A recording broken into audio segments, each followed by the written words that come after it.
Hello everybody, and welcome to a brand new SHIRO show. Yeah. Welcome. Hi everybody. Now 99% AI free.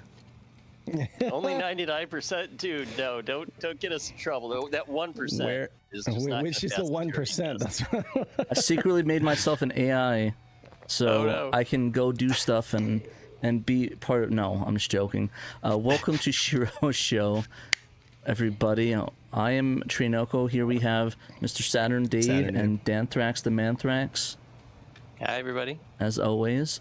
And we got a brand new show with you. A lot of good discussions, a lot of not good discussions, a lot of discussions that might get us demonetized. Discussions? Let's indiscretions, discretions.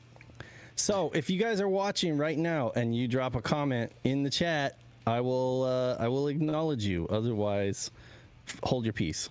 We got Wiener Bob, Sega, we got Arch Lighting, Saturn, Neil Henderson, SHIRO, Captain Hodden, Media Group, Tales of Saturn. Hi all. You know, and usually those four, man, those four are always jockeying for position. Neil Henderson, I think I said that. Okay, we got Panzer Dragon Legend. We got Pyro Nexus. Hey Paul, how's it going? Slow Coin, Double Dime, Yo Yo. Chad Clark is here. We got Pudgy Bunny, of course. You didn't have this hat. Dan's producer, Dan's hairstylist. We got GG. We got X Retroscape X Straight Edge. Is this X? That's what I used to do. Is Straight Edge an X thing? I didn't know that. Put X on each side of it, and it was X Straight Edge. Straight Edge. Firehair. We got Eric. We got Rjack. Who else we got here? We got Dymax Retro Gamer. Oh, he is Straight Edge. Here. Berserker. Yeah, Berserker's here. Super Ray's here. Zaxth. Wow, that's hard to pronounce. Awesome, cool. That's everybody that dropped a chat. So thanks for liking, or thanks for commenting, and definitely give us a thumbs up, like the stream, or thumbs down. Cool. You know, we take criticism pretty well, kinda. Just don't tell us to go F ourselves or tell us to drink dubious water. As long as you're not the kind of when I was in high school, man, there were those like hardcore straight edge that would stand outside of bars and kick the shit out of drunk people that came out, like they would beat you up for drinking. But like, as long as you're just the kind of person who doesn't do drugs or drink, that's fine, man. You probably don't need that stuff anyway, you know. But yeah, like there were some hardcore straight edge people that would just. I didn't know it was that hardcore that they beat people up. That's crazy. In Reno, Nevada, it was hardcore, and like my band played at some bars, and I was just like, dude, I'm playing a show. I didn't drink anything, you know. But, the only thing I drunk was the good vibes. But then I would be like, yeah. Exactly. Well, how is everybody doing today? How's your week been? Been pretty good. Today has been kind of interesting. Actually, this whole week's been interesting. A lot of great comments as per usual from the Blue Sky crowd. So you know, it's been fun to mute a couple threads. But you know, hey, it is what it is when you're part of the media. Part of the media. Yeah, I've had a very busy week of writing, not just for SHIRO, which I put up 4 stories this week on the website. And we did a lot of writing, yeah. Well, Dan specifically. But then, I also was writing a bunch of stuff for the digital magazine for the SegaXtreme showcase. Which we all contributed to. I'm super excited. Yeah, he was cracking the whip on us, you know, and I don't blame him because I was definitely dragging my feet about it, and I had a lot of stuff to get in there at the last minute. But so I was writing my butt off. Well, I'm gonna stop myself from making a drag in these something across your face joke. So thanks. You're welcome. That. What's been with you, Dave? Excited. Not much. Just working a lot. shipped out like 5 magazines, I guess, because I wasn't getting any notifications that was that fun. the magazines were being purchased. So then I went in I went in to get labels to Zayden for the contest because a bunch of people are getting stickers for the F1 championship or F1 challenge. So that's cool. Zayden made up those stickers and they look great, and he's shipping them out to folks. And so I went in to get the labels for that, and then found that, oh wow, there's like 5 magazine purchases dating back to June that I did. So yeah, all the notifications were going to spam. Yeah. All the notifications were going to spam. So if you guys happen to be watching this and you happen to buy a physical mag and you happen to be upset because you haven't gotten it now, that's why. But they did hit the mail like a couple days ago, so that's good. Aside from that, just working. Yeah, no, sorry about that. Yeah, it was really weird. We've been having a lot of email and site issues recently. I don't know why everything is starting to hate us all of a sudden. It seems technology comes in threes, whether it be exploiting your site or sending everything to spam or just not sending emails in general. You know, who needs emails anyways? Just don't, like, I don't mean to be a conspiracy theorist, but if you were trying to hijack someone's site, it might be a good idea to have all their email go to spam. Well, actually, that's assuming they have a high level of clearance. But I don't know. Like, I don't know why all of our email was going to spam. Yeah, like there was a ton of stuff that I missed. It was weird. So anyway, I think maybe Google just acted weird. You know those AI stuff. They just act weird on you. So. Okay. Wiener Bob, thank you for the $1.99. Budget or buttery, smoking dat herb. Who's got the herb? The herb. And is what the young boy is asking. That's a 311 song. But yeah, no, I mean... Amber is the color of your energy. Amber is the color of your energy. Oh, yeah. Just got to get down. 420? Anybody? No, I'm just... No, I don't. Pat's more of like a bag of chocolate kind of guy, no, right? Not right? that story. Not that one again. I legit, that was the dumbest thing ever. I hated that. You know, it's funny. On the 4th of July, we had a party over at my friend's house, and this girl came over, and she was tripping balls like on an edible that my friend gave her. And I was just like, "Is this like your first time doing I had to start edible?" going to Dave's parties apparently. Apparently it was, and so she was just like, "I'm so sorry, guys. I'm so sorry." She's lying on the couch just on a trip, and I'm just like, "You had one gummy. Come on." It must have been incredibly concentrated. Yeah. But I don't know. I don't really smoke anymore. But when I was in college, we had a split. We lived in, my roommate and I lived in a tiny little house that had a wall put up in the middle to turn it into like 2 apartments. And the folks next door would smoke every night. They would hotbox the place every night. So we'd just be playing PS2 on our couch and just laughing our asses off, like Jeez. with this secondary contact high. Yeah. So I didn't even need to, because they did it for us. Yeah. But yeah, I guess the answer is I don't think we actively had, but I think we all at one point or another, did partake in some sort of. Speak for yourself. Oh, I guess Dan's straight edge. No, Dan is straight up straight edge. Yeah, I've had plenty of booze, although I don't drink it much anymore because it often gives me headaches really quickly, which sucks. I'm surprised Bunny didn't let you try something, or. I mean, she would if I wanted it, but I just don't. Yeah, I don't use weed. I just buy it so that she can use it medicinally. I don't use it. I just buy it. You just pull them from the garden. No, we're allowed to grow it in Ohio, actually. Seriously, we're absolutely, legally allowed to do that now. I've been drinking more NA beer lately. Just like I have some, and I mean, I used to homebrew, and I love the heck out of beer, but like I can't drink until the kids go to bed usually, and then I can't really enjoy it because I'm like, it makes me fall asleep. I can't watch any anime because like I drink one beer and then I fall asleep during whatever anime I'm watching because it just has that effect on me now in my 40s. You wake up in your dream on the side of the street in Shibuya.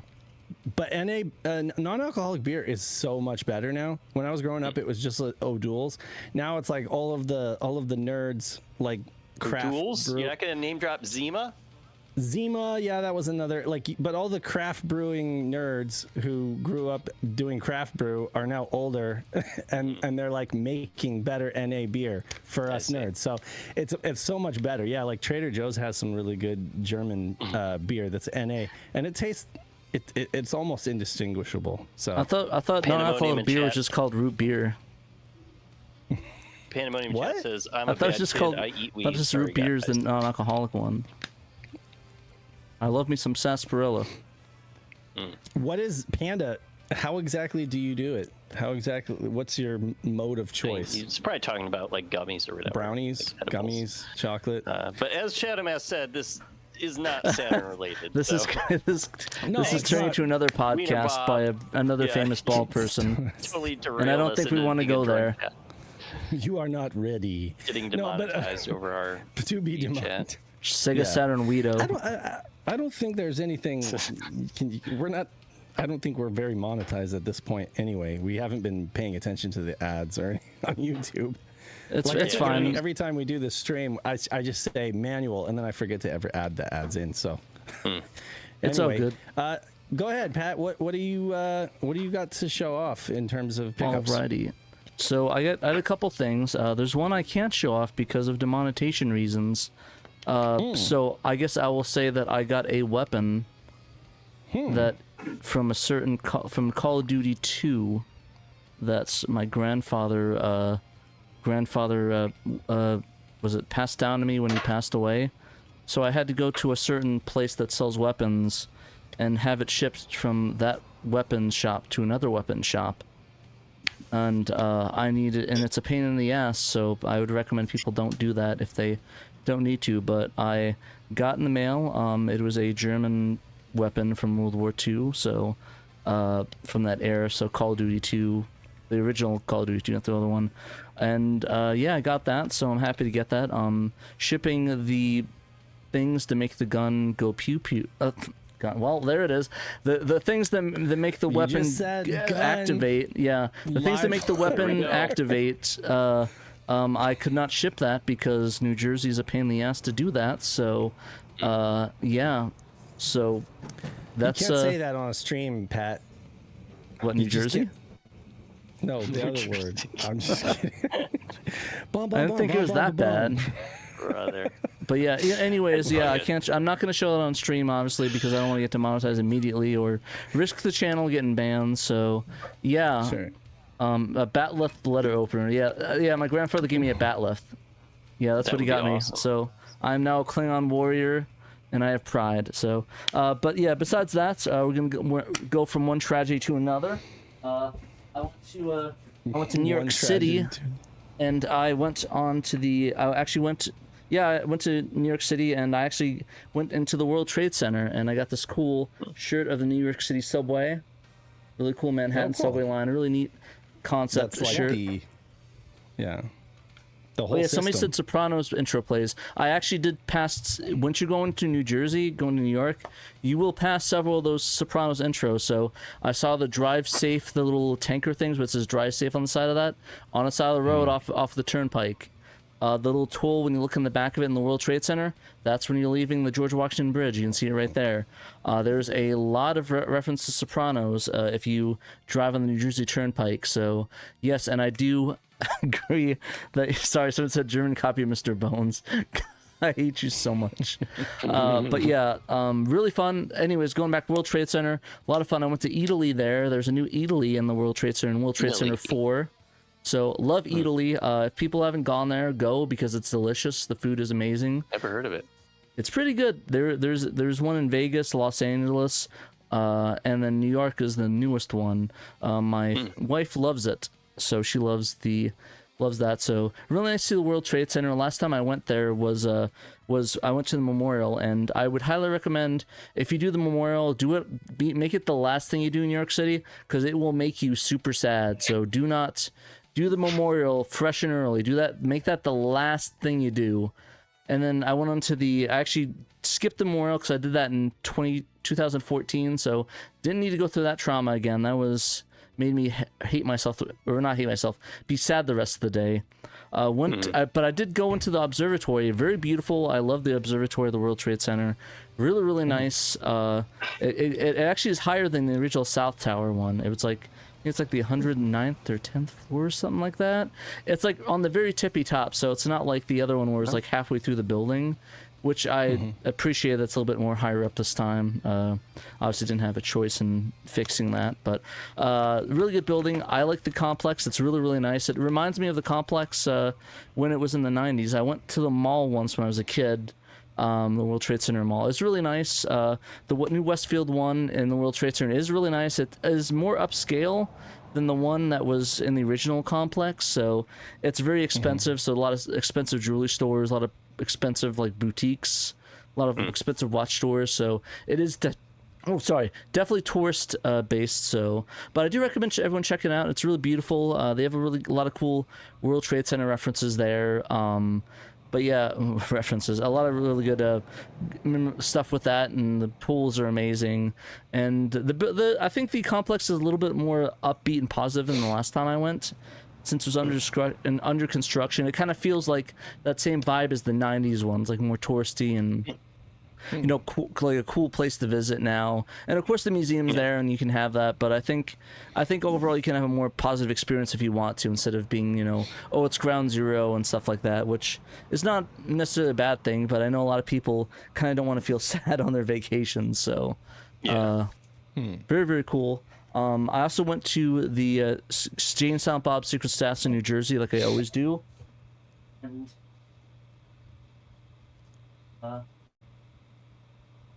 I got two cool things. I got Mega Man X #1 comic for Mega Man X. I love X, so really cool comic. Highly recommend reading it. It was a good plane ride.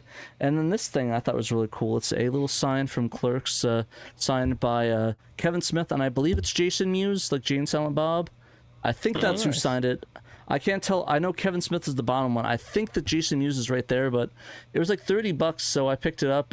I made sure it was like hand signed, because you could see like the smudge marks from the other ones. So they are hand signed. They're like 30 of them in the store. So I picked one of them up. It was like $30, so I'm gonna hang this up on me. No, Jason Mewes. He plays Jay. Oh, okay. Got it. All right. And then Kevin Smith's on the bottom there. I believe, like I said, I'm fairly sure it's both of them. They hang out a lot. I don't think it's... I definitely think I'm going to get, like, once, like, the other guys from Clerks come, I'll get the rest of their signatures on there and get that all sorted out. But, like I said, I'm a huge Clerks fan. When I was in Jersey, I lived 5 minutes from the store, so it's kind of means a lot to me. And, yeah, I really enjoyed going back to Jersey. It was a really nice trip. Berserker asked, did you go to any retro game stores like VGNY? I did go to VGNY. I got a couple games, but I forgot to grab... Oh, no, they're right here. Got them right here. I grabbed them. So I went to VGNY, and I thought, hey, I like Dreamcast, and they had a couple of Homebrew Dreamcast games. They have Supercharged Robot Volkaiser, which seemed really cool. Oh, yeah. And then I got Rectum Souls Adventure. My wife liked this, so I decided to pick this one up. It looked kind of cool too, and I'm always down for getting homebrew Dreamcast games. I'm a big Dreamcast fan on top of Saturn, so any homebrew stuff was really cool. So yeah, it was really good. Went to VGNY, and then I went to I didn't get the chance to go to Brooklyn Video Games. It kind of was a New York trip, was either doing some touristy stuff in Manhattan or go doing a wedding fitting, so it kind of wasn't a lot of chance to visit a lot of the boroughs. So I went to those two, and then I went to the Nintendo store. I got a shirt, but a Splatoon shirt, I think, and a Nintendo New York shirt. So that was pretty cool. I started to grab them. What shirt are you wearing right now? The Sega Saturn shirt. This one they sell on the Sega, the Sega store on Amazon, so you can go pick one up. Oh, cool. Awesome. Yeah, I haven't seen you wear that one. Yeah, cool. I would speaking of bit. VGNY, I got a couple of things from them today, and they are the Dreamcast Junkyard Special Edition VMU case and a Dreamcast Junkyard keychain. Hell yeah, our friends at the Dreamcast Junkyard, shout out. VGNY, yeah, it's pretty cool. So so shout outs to Dreamcast Junkyard. They sent this stuff to me, so thank you very much. Really appreciate it. It's very cool.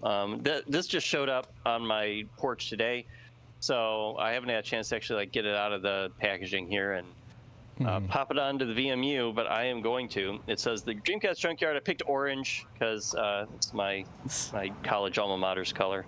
And it says 20 years, www.dreamcastjunkyard.co.uk. Oh, yeah. So, Nice. Yeah, pretty cool. Nice acrylic keychain there, too. So, yeah, I guess you can pre-order this special, like, 20th anniversary of Dreamcast Junkyard stuff on VGNY's website. But I think today is the last day you can get a pre-order in.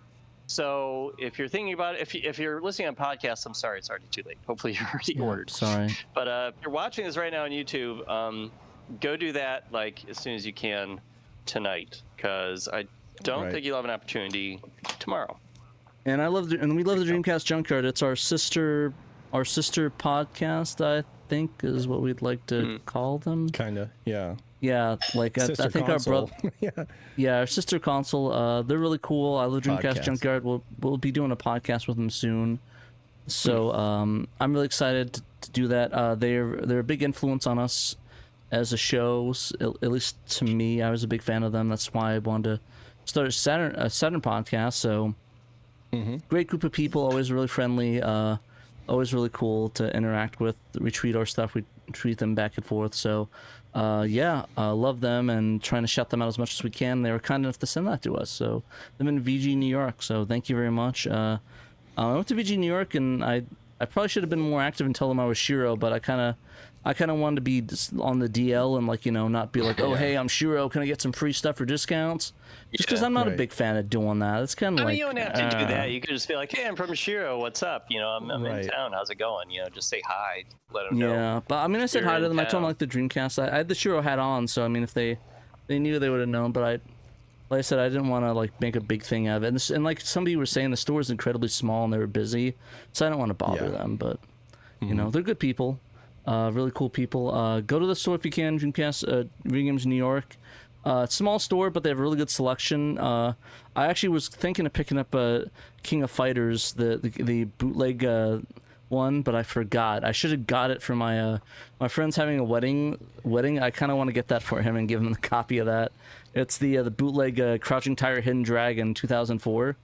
I should have picked that up. I'm gonna see if they still have it. I'll see if I put on layaway and get it for him for his wedding gift. Because we're big fans of that one. That's one of our in-joke, because we're a big fan of that movie and SNK, so we always make jokes like, oh, that's going to be the big one we play.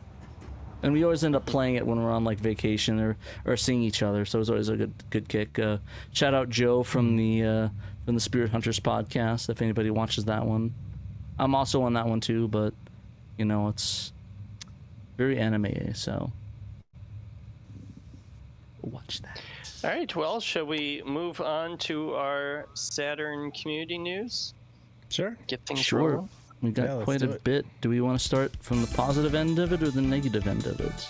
Let's start positively and read off Double Dime's updates on our online tournament and the ongoing community challenge this month. Alrighty, let me get the browser. Oh, well, it's right on top of Dan. Sorry, Dan. Just crushed you with a browser. I deserve it.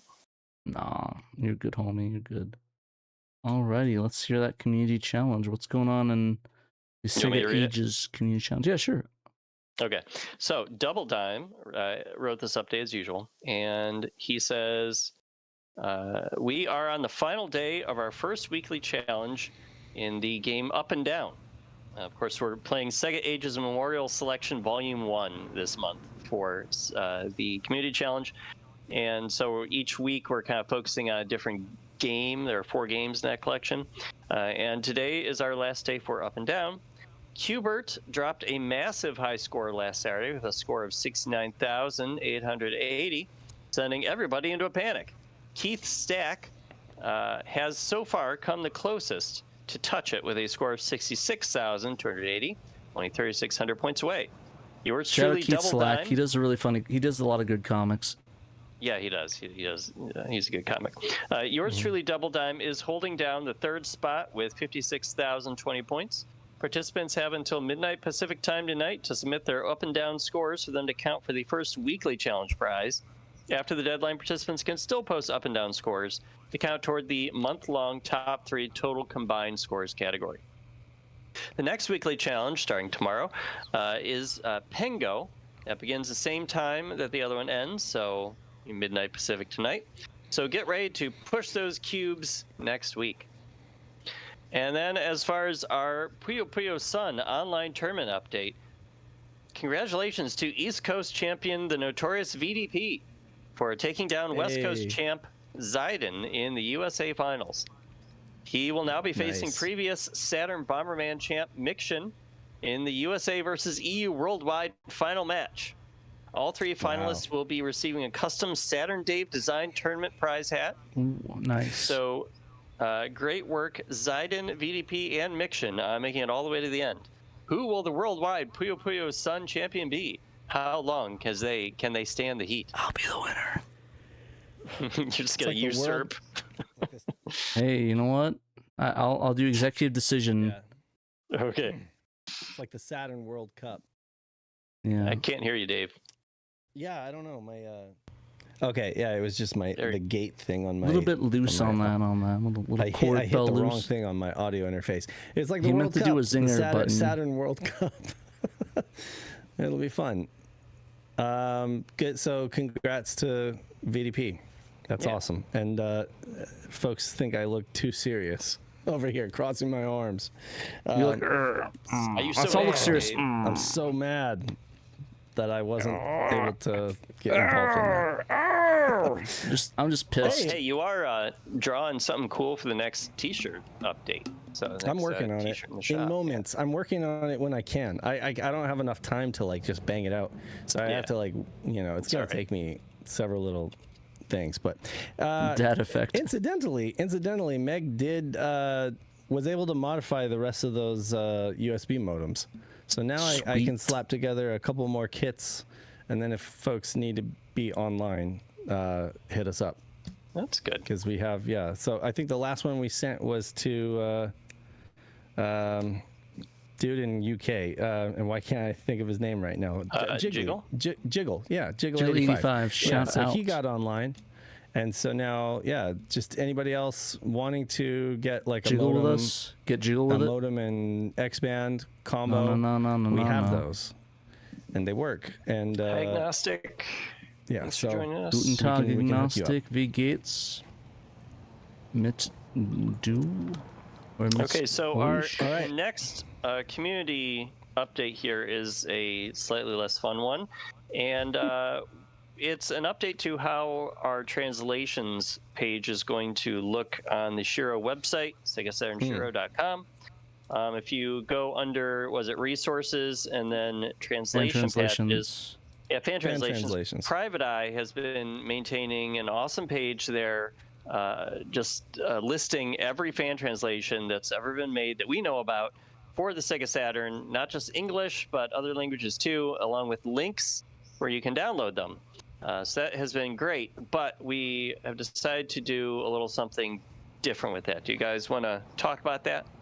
Sure. So I reached out to, man, there's a lot of Germans in the chat today. One of the thematic chat today we have. Sprechen Sie Deutsche? Should we? No. But no, sorry. So we have been, like, it's no mistake you follow us on Blue Sky. We get some comments and retweets on some of the articles we write that sort of we disclose AI on, and again, we'd like to say that that a lot of that, there's no like endorsement necessary with those articles. We're just trying to keep the community informed and disclose where AI isn't needed, because there's a lot of stuff that just floats out there, and there's not a lot of disclosure on that. So that's why we, on top of that, we maintain this fan translation. So we have a whole list of what the translations are, and I reached out to Private Eye because we discussed like what should we do, because it's kind of hard to cover it now, because we get there's not an easy way to do it, because it's like some people think that we're endorsing AI, that we're thinking it's good, and some people understand that we're just trying to talk about it in a sort of a discussion based thing and informative way, and letting people know what the scene is like, because like we've always been sort of keen on doing that and being as transparent as possible and let people know what's going on with the Saturn scene. And AI is what's sort of going on, and for better or worse, we've been covering it for. This is the year. This is the year of AI. Yeah. So whether you like it or not.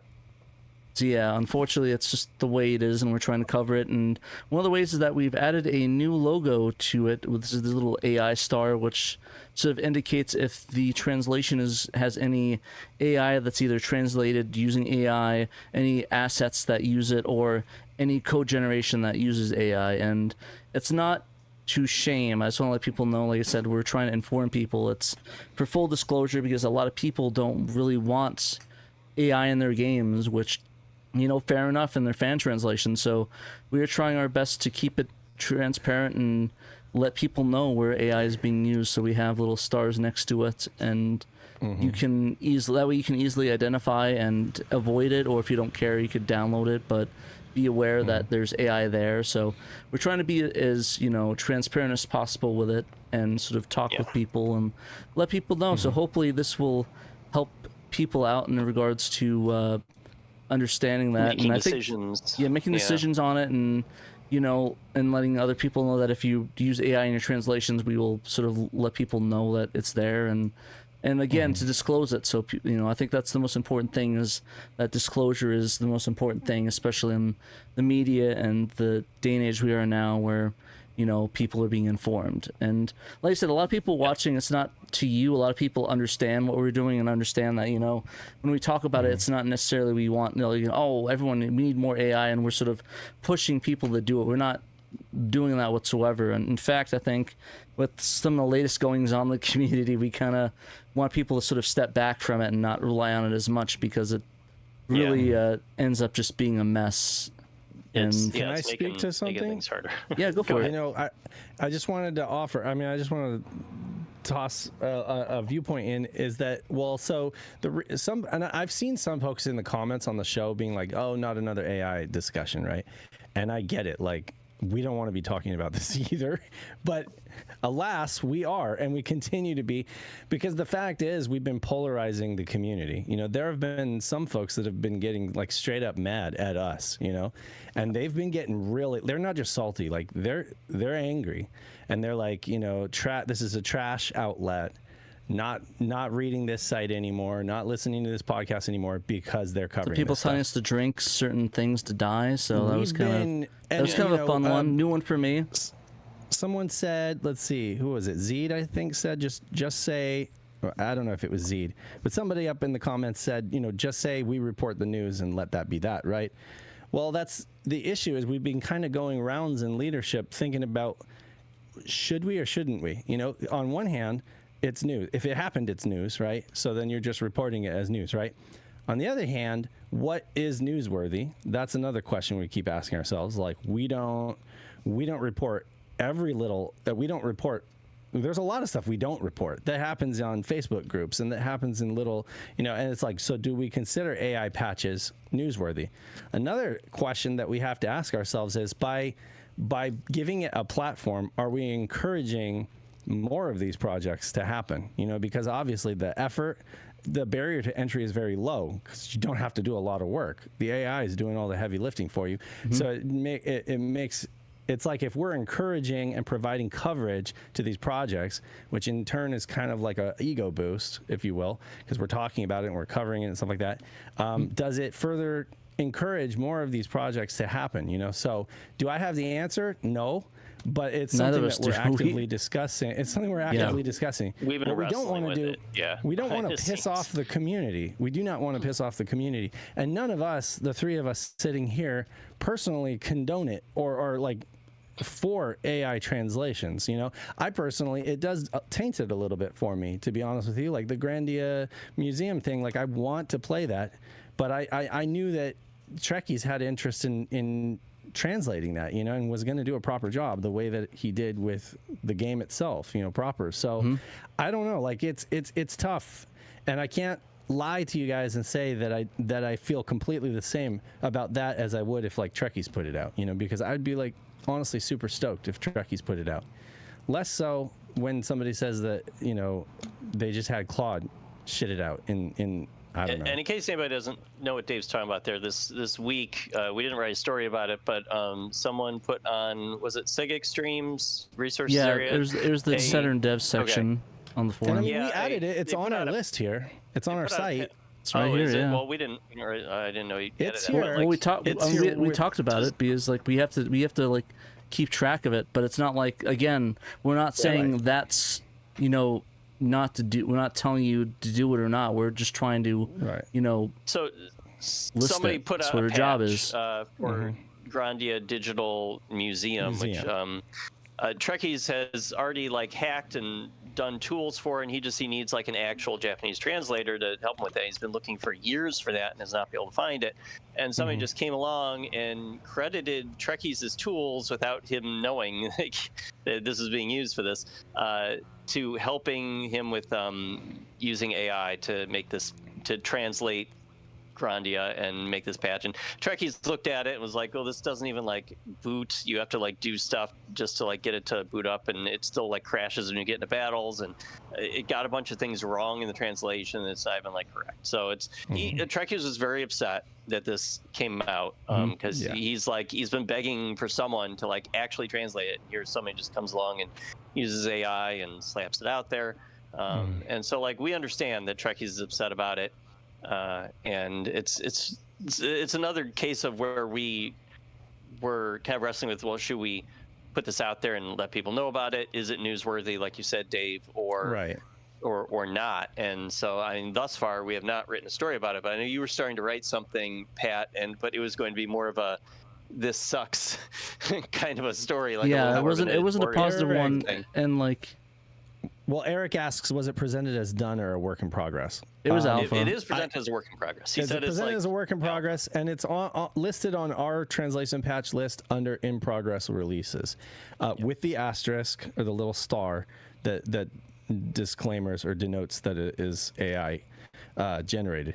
And so it happened. It exists. Our site seeks to be a repository of exhaustive. all these. Our site seeks to be thorough and exhaustive when it comes to anything that exists in terms of this stuff. You know, I want folks to be able to come to this list and be like, okay, there is, you know, if you're looking and you're just like, is there a patch? Oh, okay, there is, but it's, you know, like that's what our site is designed for, is to give you that information just like that, you know, and you can choose to, and again, we don't host a lot of these patches. We're giving links that go out to the different places where they're hosted. But the point is to have all the information in one place that you can depend on, you know?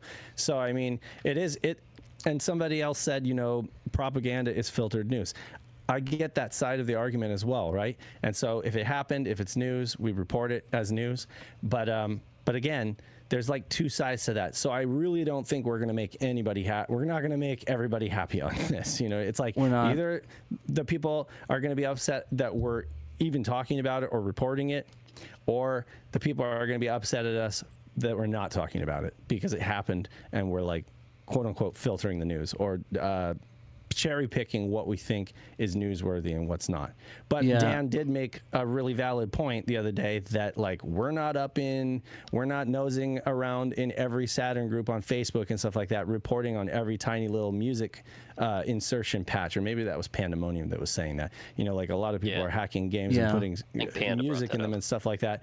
And it's like, where's the value? At what point does the value cross over into the point where like we feel like everybody would be interested and benefit from it, you know? So it's hard. It's a difficult position to be in. That's all I had to say. And it's just the nature of the rise of the AI tools, because I mean, even later on, people that we work with use AI tools for different things, and again, it's like, it's just really hard to talk about because it's like we have to cover it because it's pretty significant in some aspects. But like Dave says, I don't think we have to exhaustively cover every single thing, and like every single like little tiny thing, like music patch, and like when it doesn't even work, it's like it's not even worth making an article about, really, to be honest. And to me, it's just The truth is, it's not going anywhere. So I guess in turn, so you could easily call this the year of AI. Like if we look back and we think like, what was the theme of this year? And it was like that was the year that we started seeing a bunch of AI projects happen. It wasn't before that, you know, and so I'll always remember it that way.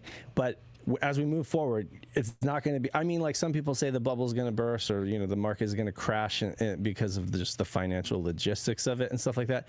But the truth is AI is not going away. And so, I mean, not in the larger picture. So it's like, if we just continue to, like you guys say, show transparency, say this happened, be transparent about it.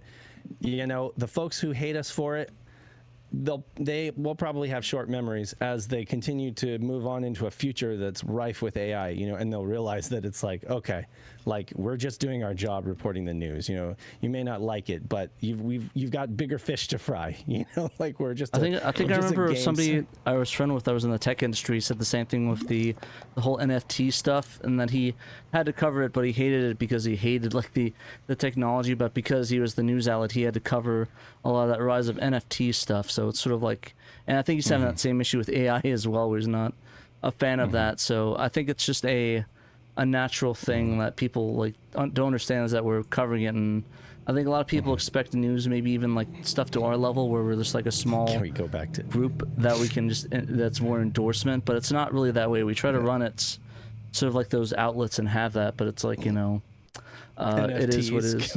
Yeah. I'm going to shout out to Captain Hodden real quick.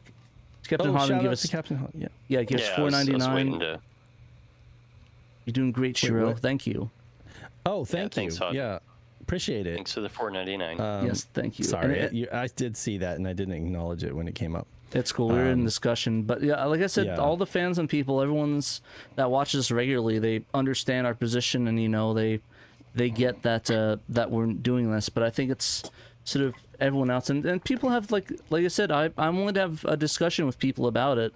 If people want to have discussion with it, and because it's an interesting discussion to have, and I think it's worth it to go into the discussion. But the thing is that the people that have been posting about it, like on the Blue Sky, are just like saying, "Oh, if you, you know, kill yourself, this and that," and it's like that's not really conductive to, like, I don't want to like interact with that. They don't know us, though. That's the thing, is a lot of them don't know us. So it's like they don't have any, they're not invested, and they don't know who we are, so it's just so easy for them to take pot shots. But I mean, like a lot of the people in this community, a lot of people in this chat, I'm scrolling right now, are creators.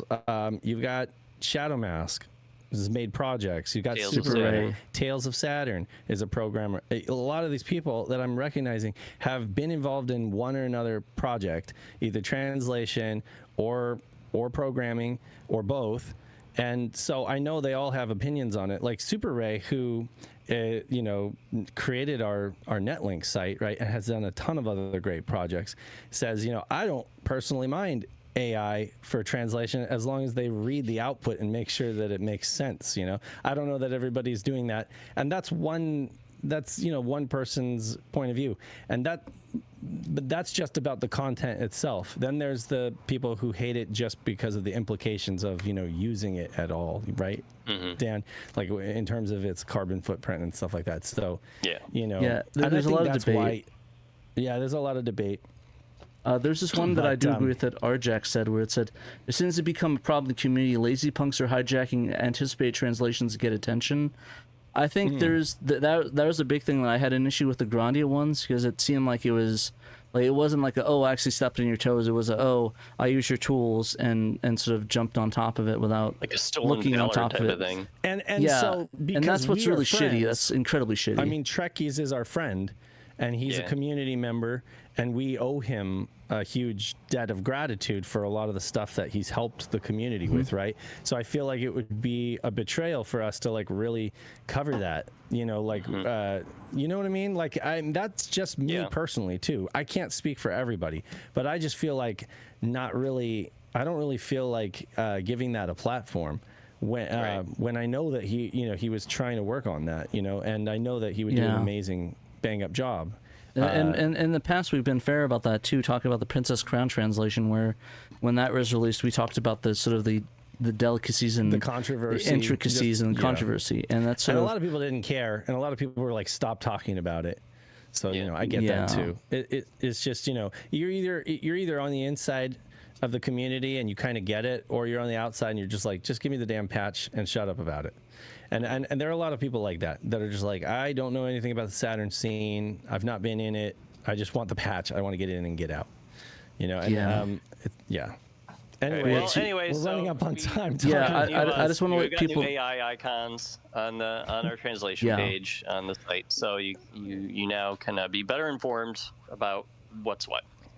Yeah, I just want to let people know this is going to be like the last sort of time we'd like do a whole roundtable thing about it. I think this is like the second or third time we did it. I'm going to put a statement on our social media about our view on it, and like a statement on Saturday, and talk about the private eye thing. And I think from there on, I'm going to. Oh, sorry about that. I'm going to stop. We're going to stop mentioning that on the show as much, and we just have to. We just have to post it up. Yeah. Neil Henderson, thank you for the budget £2. Or buttery. Budget or buttery. Go ahead, read it. Well, no, I'm just saying, like, this is a Wiener Bob thing, but it spreads wings. It's got wings now. Budget or buttery? Pat's secret love of Mr. Bones is very buttery. I don't know why Extremely people buttery. think that. I donated to the Mr. Bones like a games done quick, and I said specifically. We should mention that for a quick minute. Yeah, yesterday was the Mr. Bones race on Summer Games Done Quick, and yeah, like SHIRO did donate $25 to that. Didn't read it out, but we did. Comment. But yeah, we did try to support. You know, I gotta think. I mean, besides the fact like it is a good cause. You know, Doctors Without Borders is a good cause to donate to. But I think it's also good to kind of show. Games Done Quick some support during the Saturn segment. It looked like they raised like $6,000 during the half hour that Mr. Bones was being run. So I feel like that's pretty solid. That's pretty good.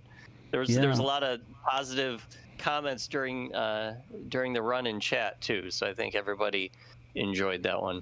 Pat low key likes Mr. Bones. That's what Captain Hodden said, and he knows. Like the things that even they were low key roasting it. Like they said how repetitive a lot of things are. Like I mean, it's like I'm glad I just experienced the game from their perspective because I don't want to play that game anymore. But yeah, like they showed like. Do you own a copy? Hell no, I don't own a copy. Mr. Bones. We need to rectify that. That's like, no, you and that game cannot be separated. I swear to God, if you guys get Chrono Lee to send me a copy of Mr. Bones, I'm gonna break it on air. No, don't do it. There's only so I many will smash it with a hammer on air. No, I'm sorry, do with Pat, but you can't escape there is a your copy of connection Mr. to that Bones game. at the game store near me. Actually, they've had it for a little while. How much? Well, I wonder why they had had it for a little while, Dan. It's like too much. It's like $80 or something. Oh, $80. Yeah. Yeah. Wow. It's a complete box copy. That's $80 well spent. I would say that's about $80 too much for that game. Panda says he'll pitch in $30 to buy you that copy. Oh my God! I will get away from me. I will smash you.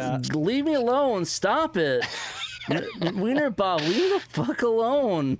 Copy Mr. Bones Fat Fund. Do you know that Pat Fund? Great. Fun fact.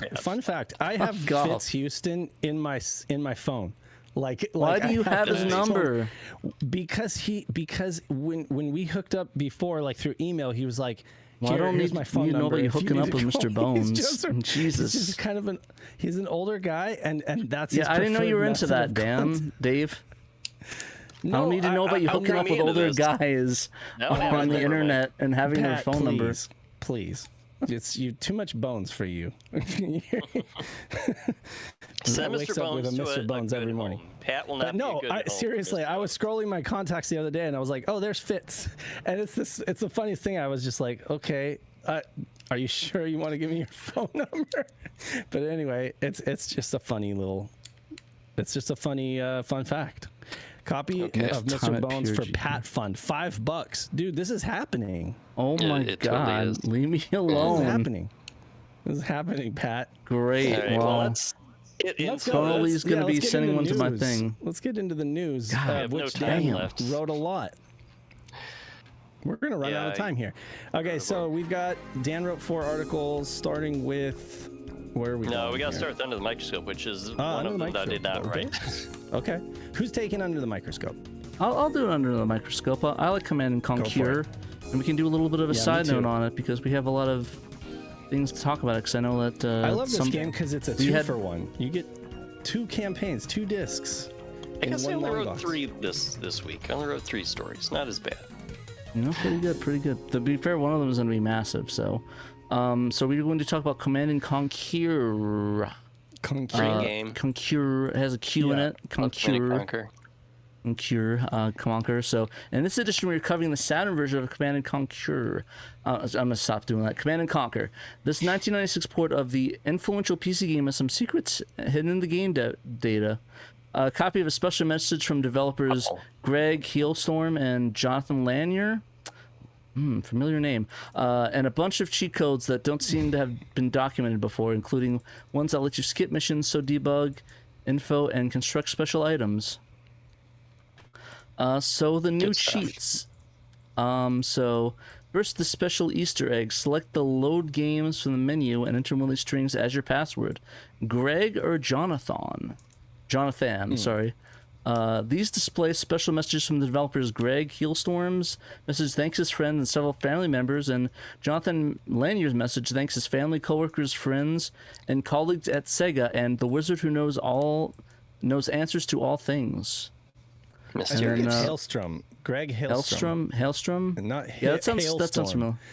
Hailstorm. Hailstorm. Hailstormies. Yeah. Yeah, so, yes, Queen.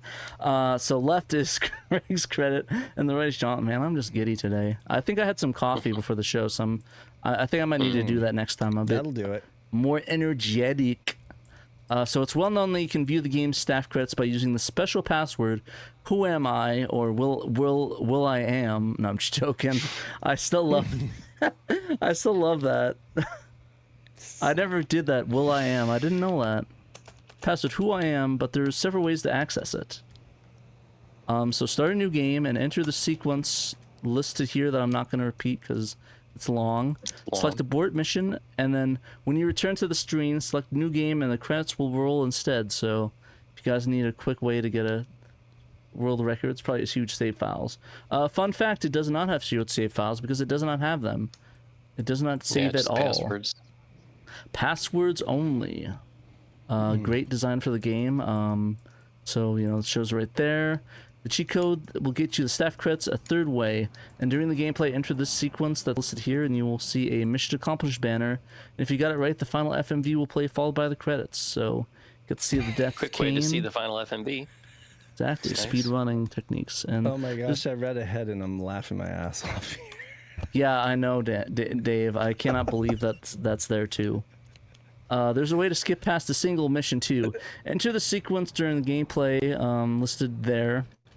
Sorry, audio podcast listeners, you have to go to the website to view this one. And the same mission accomplished banner will appear, followed by the post-mission stats screen. Is that right there? And to see the game's build date and version number, enter the sequence during gameplay below. And you can see the build info. I don't know why you'd want to see that, but there it is, there for you to see it. October 28th, 1996 is when they built it. Bad year. Interesting. Not a good year for me. A lot of eye surgeries that year. Not my favorite It's the year. year of Nights into Dreams. It just had its 30th anniversary this past week. Yeah, but That's I a mean, good Saturn personally to year. me, it's not good. But I mean, maybe to other people, it kind of sucks for me. Little eye surgeries. I think I had 3 or My 4 that year. condolences. It's okay. Jeez. It's okay. It's what happens. You made it through. Wouldn't go that far, but we'll continue on with the article. So the new game shows credits code above was weird, but there's an even weirder code. Enter the sequence right here, and then for one time only, the game will reject any valid password you put in. After rejecting one, it will return to the behaving normally. I have no idea why you'd want to do this. If you want to test password rejection logic, couldn't you just enter an invalid password? Game developers are thinking of everything nowadays. Probably like a prank that they used to mess with people. Sounds like a thing. And then the final nude code is the nude code. The new code is more comprehensible. Enter this sequence, and this allows you to build a Tiberium refinery and Tiberium silo in missions that don't usually allow them. So, if you want to, nice. Cheat the game a little bit and get some extra power, there you go. Actually get to build stuff, because there are some missions in Command and Conquer where it's like you just get a certain number of little forces, Yeah, and a that's little bit. all you get. You have to make through the whole game with them. You can't build new ones, Right. so that cheat code would kind of let you do that. It's cool. Yeah. Yeah. All right, so goes through the technical details here. Oh, yeah, there's the code right there. The game recognizes one more code, but nothing changes after you enter it. Maybe it was just a leftover code, or maybe a debug that they commented out. Looks like he'll need to dig in some Ghidra a little bit, but goes through the technical details about it a little bit, and about the script to extract the code from the game's data, and a list all the codes right here. And just want to thank you for going through the outro, going through it, and thanks Tomson26 on the Command & Conquer subreddit Discord server that figured out the cheat codes for the PlayStation version. They're mostly the same, but there are a few differences. So, Easter egg credits triggered by the name SG and JC for Simon Golding and Jason Curtius. Let's see, pronounce that. If not, sorry. And there's a bonus mission triggered by the name Pat Sucks. Well, this is the PlayStation version, so of course it's not going to be friendly toward you, Pat. Screw the PlayStation, right? I'm Fuck really you too, curious Command & Conquer and PlayStation. who that Pat was. Like, Yeah. I should go to Moby Games and see the staff roll for the PlayStation version. I'm sorry, it was just a little bit of friendly fire there. Pat Sucks. Or maybe it was like an intern or something that nobody liked. I don't know. Maybe. You know what? Interns be that way. Sucks. I definitely was a bad intern, so maybe that would have been one of my coworkers that wrote that. On the So, PlayStation Pat- version... What? Never mind. Keep going. That's fine. The I didn't mean PlayStation- to interrupt you. I thought you were done. I'm pretty much done. So yeah, pretty much just the end of the article just goes a little bit talking about the PlayStation differences and all the codes and stuff. So definitely check out the article by Bo. Thank you, Bo. One of the developers commented on it, right, Dan?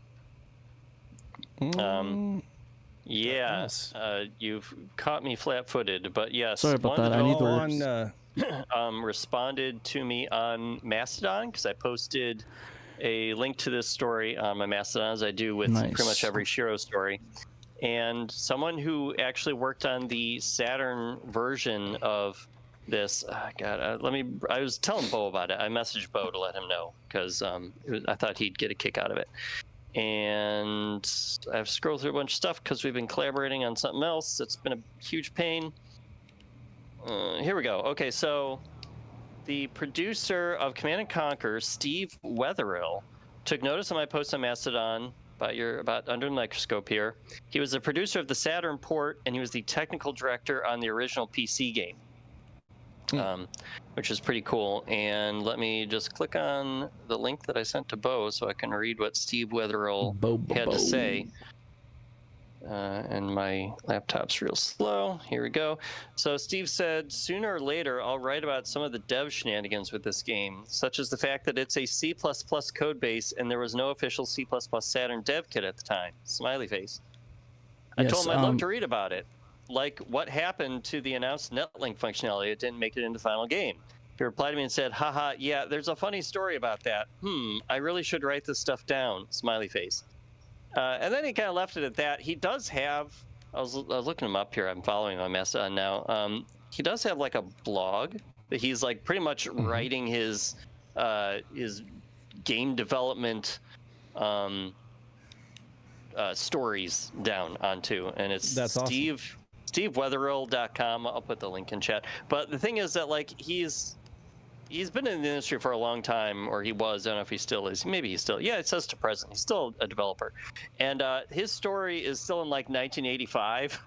So it's gonna be a while before he gets to the 1996 Saturn port of Command & Conquer. But yeah, it looked really interesting. So by all means, check out Steve's blog. There is pretty cool. Hopefully, he maybe skips ahead a little bit and gives us that Saturn Command & Conquer story sooner rather than later. Maybe I'll try like linking them to the show here and say, hey, the masses are yearning for your Saturn stories. Yeah, that would be cool. Funny story about that. So we're not, well, this is kind of complicated, but there actually is a lost SHIRO thing we did years and years ago. After our interview, after we did an episode of Command & Conquer years ago. We covered, it was Command & Conquer and Z. We covered for the Saturn, talked about like RTSs, and somebody out of nowhere that worked at Westwood commented and sent us a message and email saying they'd love to talk about it. Unfortunately, because they're pretty well deep in the industry, we weren't able to release it. But I'm trying to see if we can maybe work out a way we can maybe use text, because it was like the thing was a 4-hour interview and there's a lot of good information. There's so much good stuff in it. Like there was a lot of stuff. Like I guess one of the spoilers is that they did confirm that the C++ was on Saturn, that thing that he mentioned. That was there. There's a big one. Talked a lot about that. We just can't really, like I said, the person still works in the industry and we can't really release their name. You could write about it and cite an anonymous source. Everyone will just have to trust them. Yeah, but you would have to redact certain things, otherwise it would be apparent, to his employer, who it is. Like who it is. So yeah, Pat's been kind of like tiptoeing around that and we've been thinking, well, at least if we sit on it long enough, who knows? Maybe one day we'll be able to just release it in its entirety. Maybe it won't be a problem, but yeah, like as it is right now. But yeah, I mean, it would be a programmer's dream. Like I remember thinking like, oh, all the nerds at SegaXtreme are gonna want to listen to this, But we haven't. Yeah. We just haven't been able to release it. But it'll see the light of day, I'm sure. Yeah, like I said, I'm gonna try to reevaluate it. I think I'm gonna maybe find a way to sort of maybe like get the have it auto subtitle or whatever, using like a program or something, and just have have it auto transcribe it, and this way I can maybe use it that way and grab quotes from it. The thing is that at the end of the day, I have to run it through the person we interviewed before I release anything. So I'm gonna have to I'm gonna send an interview, be like, hey, send an audio, hey, I'm gonna put this up. Is there anything you want me to redact and or add or anything like that? So we can message him about that and see how they feel about that. Yeah. Good. Yeah, like it's been a handful of years, so maybe 2020 is when we did it. Is up. Yeah, so I mean, it at some point that NDA is probably gonna come up, and then it won't necessarily be a big deal anymore. So you just got to check back in with him, I think. Yeah, no. But, so I have a question before we move on. For both of you guys, are you guys like GDI or Brotherhood? Would you if you went to play this game, would you do GDI or Brotherhood of Nod campaign? I like Brotherhood of Nod because I think Kane is cool as hell. Mm-hmm. Yeah, Kane is just so much fun to watch him chew the scenery, and before him, like Seth, which is like right hand man before he meets an untimely demise. Like he's a lot of fun to watch. Yeah, I mean both of them are awesome. I love that whole game.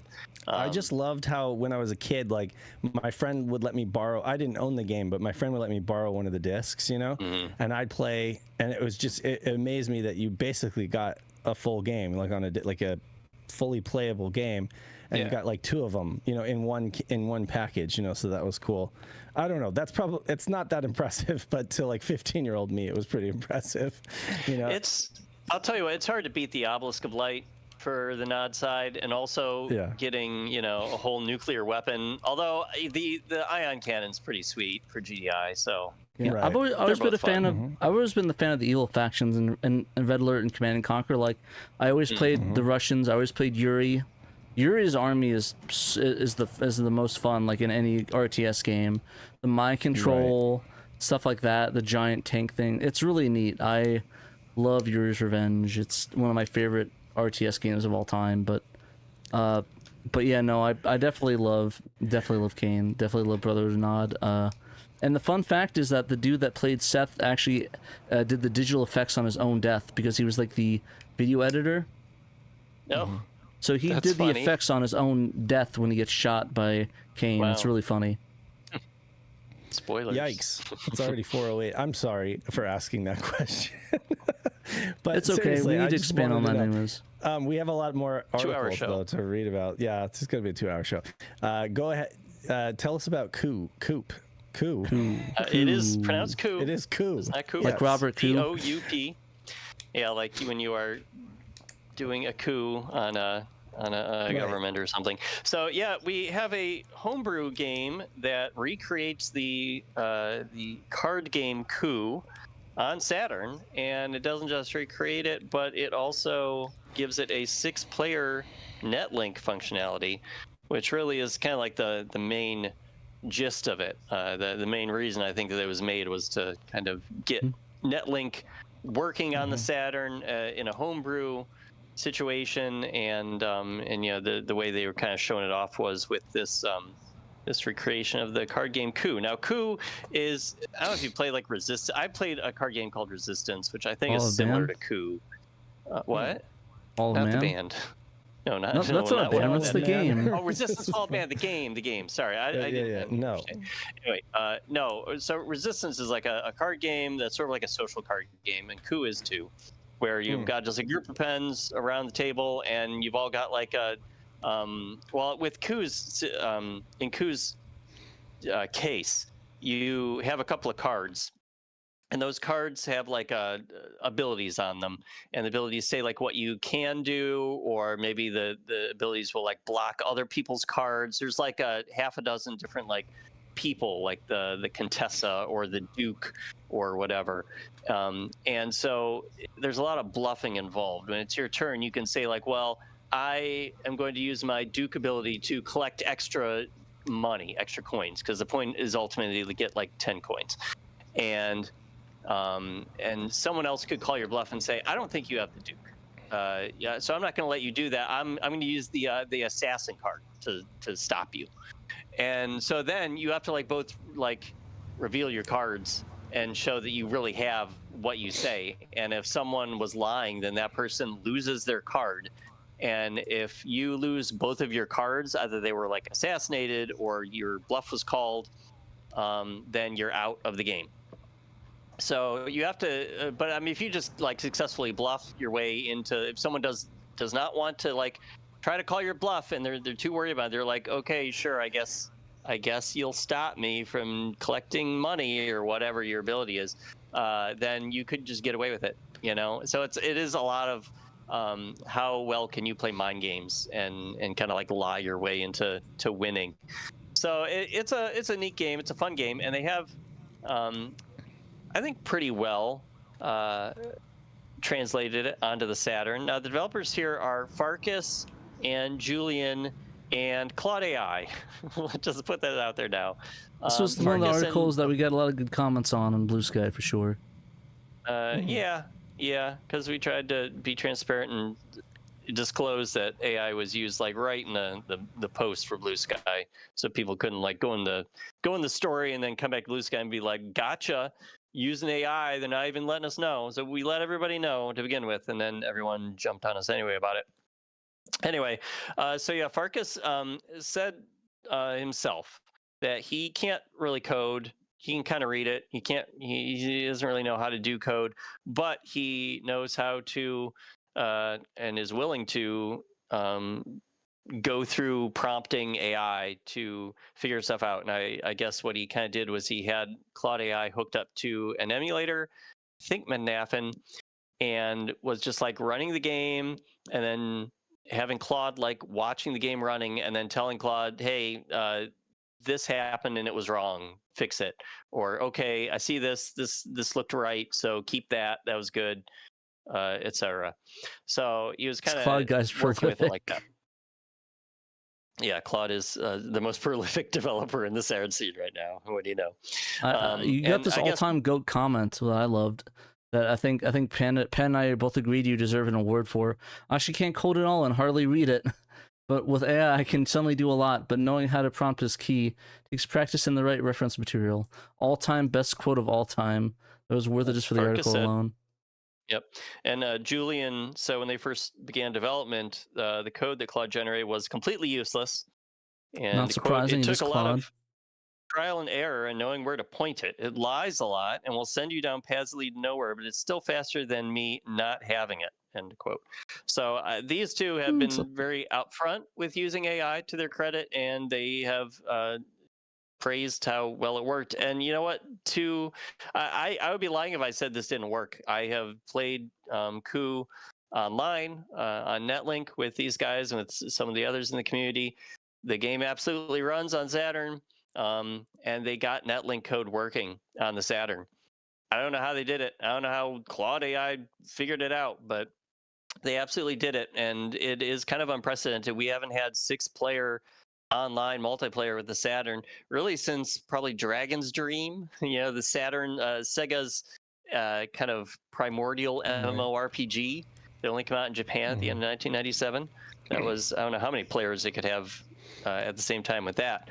But as far as Homebrew goes, the only other online homebrew we've ever had came from Night of Dragon, when he made kind of it didn't really even have graphics. It used like text on screen, and it was called Unnamed Shooter App, which it was submitted to one of the Saturn homebrew competitions 3 years ago. So I believe you can still download that, and I think it requires like a specially modified version of the Kronos emulator to run. Coup here, you can just slap it on your Fenrir or your Satiator or whatever, and and you can play it online. Or you can just play single player mode against bots on anything. So this does work to its credit. Also, another neat thing that they did was they set up a web version of Coup, and you can go there right now, saturncoup.duckdns.org. And that actually has crossplay, with the Saturn. So I've done it before. I've just sat there from the comfort of my recliner, playing it on my cell phone, and Farkas was on his Saturn, and we were playing Coup. So that was pretty cool. I've said before in the show that like I don't use AI personally for anything, and I do have concerns about how AI, takes jobs and is damaging the environment with how much energy it's using in data centers and whatnot. But I'd be lying if I didn't say it. This is still cool to check out. It's definitely impressive for sure. I think that's what kind of is like we like where it's like this is like one of the things where it's hard to like not talk about it, because it's like it's like this is like pretty big for the Saturn, like AI or not, and it's like it's like we gotta like at least talk about it, because this is just impressive, just the fact that you can play it on Saturn and then do a cross play, and it works on NetLink. It's a whole custom library. It's like and the NetLink code that they came up with here is pretty much portable to other projects, and that's what's led to, like Dave, you reported a month or so ago about Disasteroids having online added to it. That was made possible because they were making Coup here. Cool. And they added NetLink to Flicky's Flock and Utenya, a couple other homebrew games that were multiplayer but did not have online. So and that's been fun playing those online. People need to realize that that's where, and I've said this before, but it's like there's a limit to at some point someone might figure that out, down the line. But being able to put all the documentation in front of an AI and have it be able to scrub through all that documentation in a matter of seconds and know kind of like how to put together all the pieces, and be able to accomplish something like that, that takes a lot of brain power. That takes a lot of like just being able to read and consume all of that documentation. That's where the use of an AI really does come in handy, asking it to read all that documentation and then say, this is what I want to accomplish. Where do I kind of, poke around? Where do I look to make this happen, considering all these given factors? And that's something they weren't able to figure out back in the day. And folks in the community are, who aren't using AI are struggling to, do simple homebrew and stuff like that. And I mean, yeah, it's crazy. It's like we're starting. I was going to say, Super A said in chat, Unnamed Shooter was using the official X-Band library, while Coup here is using a custom-made library. So I guess that's one thing. Night of Dragon used the official Sega code, which I guess you could say is could be a little iffy or something. Although to his credit, he figured out how to make use of it. While Coup is using something that's kind of wholly original as far as we know. Original as far as Well, much as original as AI can go, I generative guess. LLM AI can be original. Yeah, I guess. And maybe it just found the original Yeah. official X-Band doc and pulled from it. Who knows? We don't know. It's a black box. Slowcoin said that Probably they aren't did. perfect, but they do connect and kind of work, and it seems the less players, the better connections. And I think that's as good as you can get it for now. The thing is, I don't know if that's the limitation of the Saturn or that's a AI limitation. I imagine if they had a developer come in and clean up, it could probably be better. But like, I don't know. I've worked on like Farks's also when I played his the Bomberman online, and it definitely has a lot of issues with it currently. But I'm sure he'll sort that out. But I think he's actually worked with the developer on it. I think he'll sort that out faster. But maybe if Farkas worked on some of the devs, maybe they can clean up the code a bit. But like, again, it's like I said, this is kind of hard to report on sometimes because again, it is cool, but it's also AI stuff that Yeah. So it's like this topic. is really hard to talk about. Yeah, it is a radioactive topic. I meant to write about Not an Coup understanding. a while ago because I mean he first started working on this and started putting like a playable alpha out in March, 4 months ago, and then he submitted it to the SegaXtreme showcase in May. Almost 2 months ago, a month and a half ago. So I've just been like kind of dragging my feet a little bit about it because it was a lot of information to wrap my head around to like, kind of put together in the story. And there was a lot of like breaking news that kept happening week after week. So it's like, I had this like Coup story, just like in the back end of the website that has kept like picking away at and copying, pasting quotes over, and I finally got it done. Late last week actually, and then I posted it this week on Monday morning or Monday at noon. But anyway, so that's Coup. I guess we can move on if you want. You can check it out through our Discord. Go into the matchmaking or something channel, one of the online channels, and just ask about it. And there's a download, or I have a link to the download on my story on SegaSaturn.com. You can just download from the GitHub and check it out. We're gonna have NetLink night tonight, by the way. We're gonna be checking out something we'll talk about a little later in the story. Nice. Okay, so the next story, because we're gonna do Best of Saturn in its own Best of segment, Saturn? right? Oh, okay. So we're skipping? Yeah, we're skipping for now. Okay. Well, the way I put it in the show outline was that the Best of Saturn comes at the end, unless you guys don't want to do that. Hey, didn't Peter like record himself reading his own Best of Saturn for this week? Do you have that? I do. Because I don't. Okay. Do you want to just do Best of Saturn now, or do you want to? Yeah, we'll just do it now, and I'll play the recording. He put it in the chat, so I'll do the little jingle for it, and then Peter can. Okay, cool. Here, I actually added the jingle this time. So. Okay, good. Got a little jingle for Peter's Best of Saturn now. I actually got that sorted out. Sorry, I just need to get the window up for that. A little bit far back. I didn't exactly bookmark it. Second. I'm gonna find it here. Yeah, I guess Peter has recorded himself reading his next 3 Best of Saturns, which is something he wanted to do, and that's pretty cool. I think it's nice we'll be able to hear from him in his own words. Yeah, that's cool. Over the next 3 weeks, we will be taking a look at GameArt's triumvirate of their biggest Saturn titles, kicking things off with Lunar, the Silver Star story. A remake of the Sega CD/Mega CD original, this 1996 release hit the Saturn with improved visuals, reworked audio, extended cutscenes, and even additional characters and storyline bits.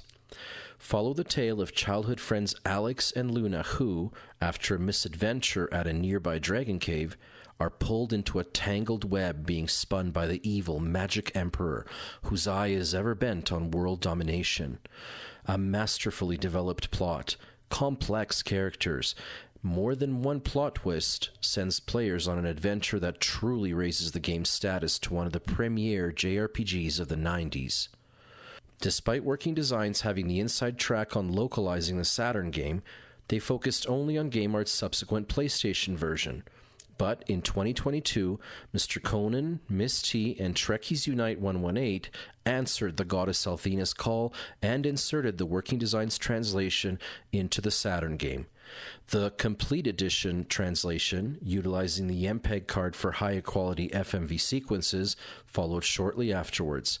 If you love JRPGs, this here is a mandatory Saturn experience. It really is that good. Thank you again, Peter, for that. He did great reading on that. I'm thinking of maybe making into little shorts, maybe a short thing for maybe your YouTube Shorts or Instagram or something. Probably not TikTok because we got banned there, but hey. Maybe we'll make an Instagram account. Who knows? Yeah, who knows? That was good. I like the fact that Peter's doing that. Yeah, it was good. I muted my microphone here. I think hopefully it worked, and I was actually listening on my laptop so I could hear him. Yeah, same. So it's good, and that is a great game, both Lunar 1 and 2. Exactly. And we got two more of them too. We got he's going to be covering Lunar 2 and then Grandia in the other week. So we got some good stuff to talk about. So I'm excited. Nice. I know that's one of your favorite, Pat, right? Lunar. I love Lunar. I'm so glad that we got that. And are you like Lunar on Sega CD or Lunar on Saturn? Like, what's your favorite? I think I prefer the CD one just because it's the PlayStation one just because it's a lot easier to acquire and it's more complete. It has the cutscenes in it, and I think the voice acting's a little bit better. And the map, like it has a fold-out cloth map.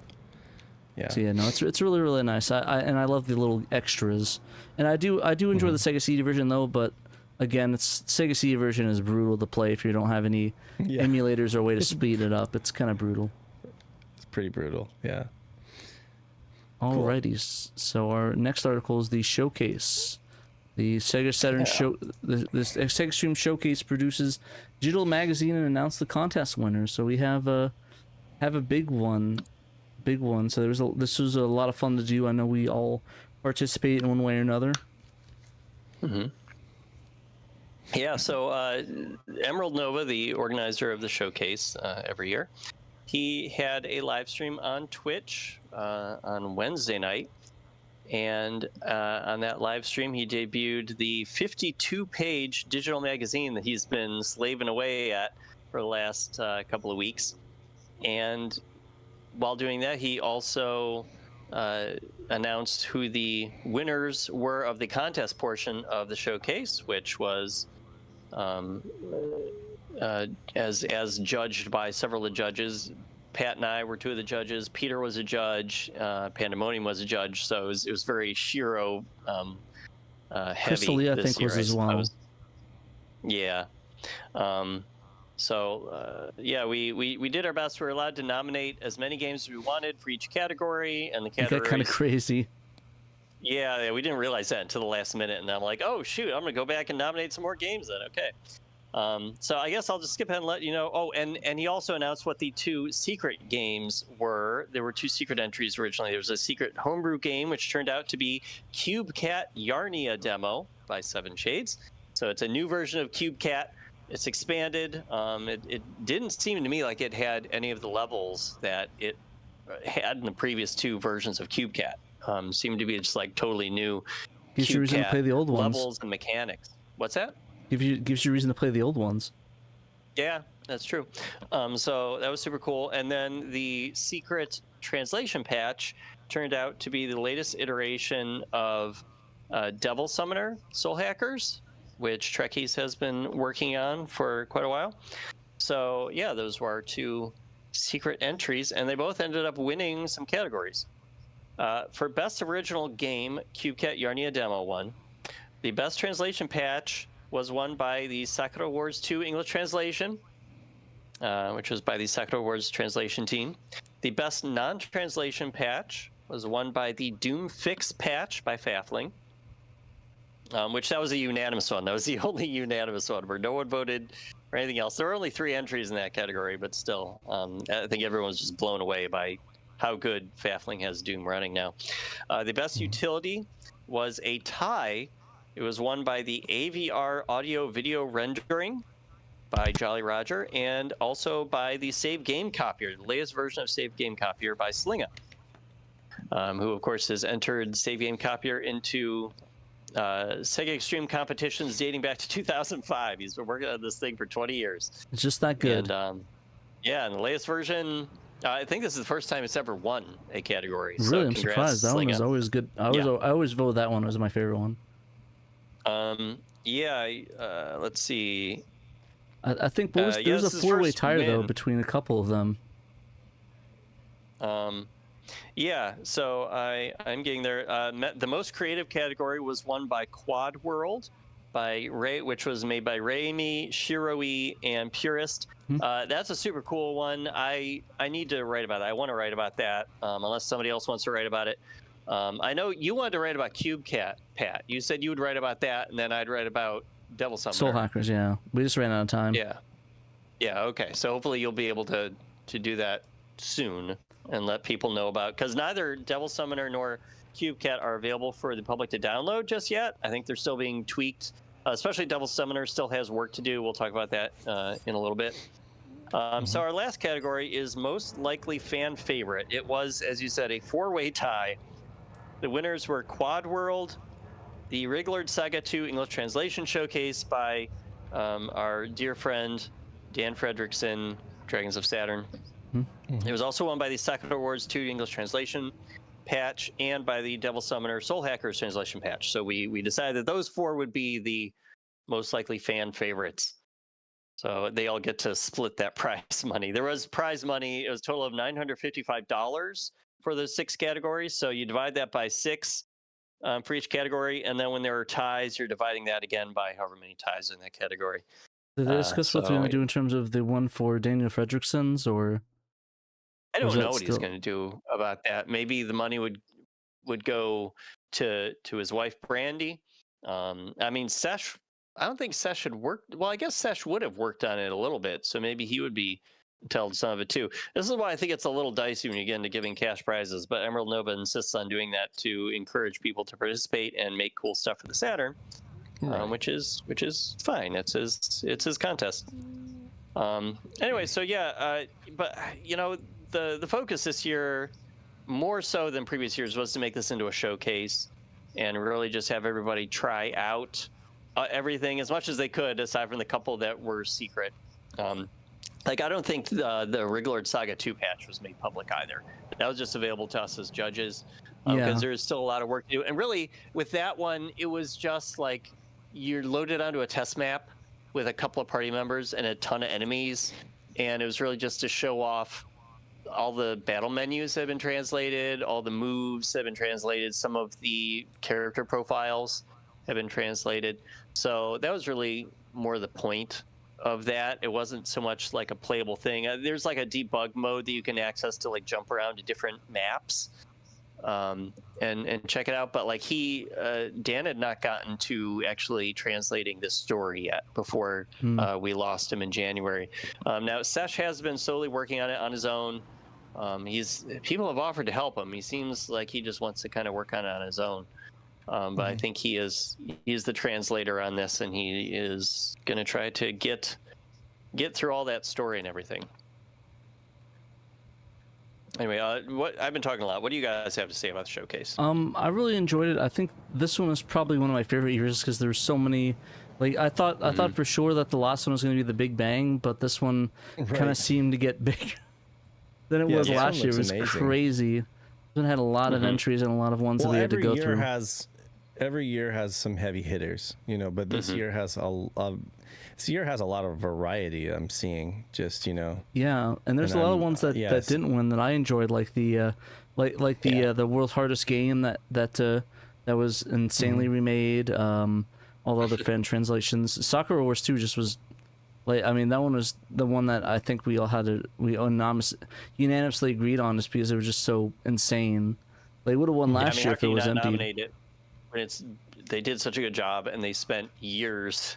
A very dedicated team, very talented team, spent years working on it. But I mean, yeah, all the fan translations were worth playing. You know, we've got the Astra Superstars menu translation and sort of sorcery, is in progress, and it was just all kinds of cool stuff.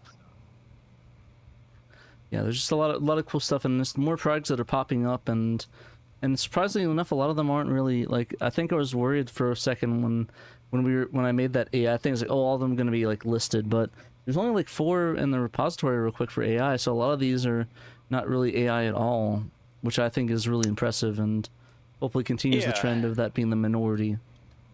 Yeah, there were, the couple of entries from Farkas with the NetLink stuff. There's the Disasteroids NetLink edition, and then there was Coup. Those are both entered, and they were not nominated for any categories, but I think it is still cool to have them in the showcase and show them up, because like we were talking about before, they are doing things that no one's ever really been able to pull off on the Saturn before, and they work and they're fun to play. So yeah, just need to have those. Go ahead. I'm really excited.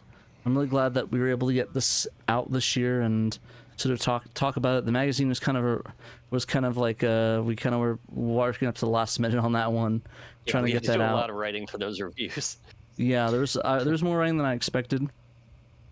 I wrote 9 reviews, man, and I was supposed to do 10, and finally, like, Emerald Nova just like gave up on waiting on me for one. He's like, you know what? You work on this other one. I'll just pull this article from that Gregor Rasputin wrote and use that. And I'm like, okay, cool, thanks. Yeah, but the magazine came out pretty well. I'm really like the way that it came out. I'm trying to find a link to it here. It's at the top of my story. Top of the story, yeah. I was trying to find that. You can download the 52-page zine from SegaXtreme. Here it is. Second oh, paragraph. let's just our source code. Sorry about that. I don't know why it would pop that up. I hit the wrong button there. Yeah, I'm getting like a lot of weirdness on the computer today. I don't know why.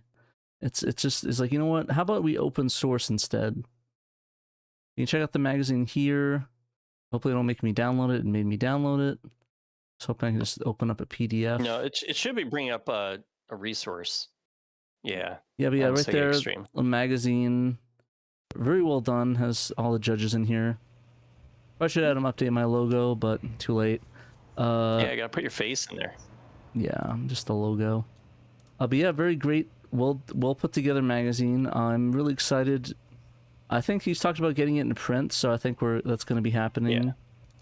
Well, okay, so about the print thing, he said that if he has enough people interested, he's thinking about 30 people he would need who would want to buy a digital or a print version of the magazine here.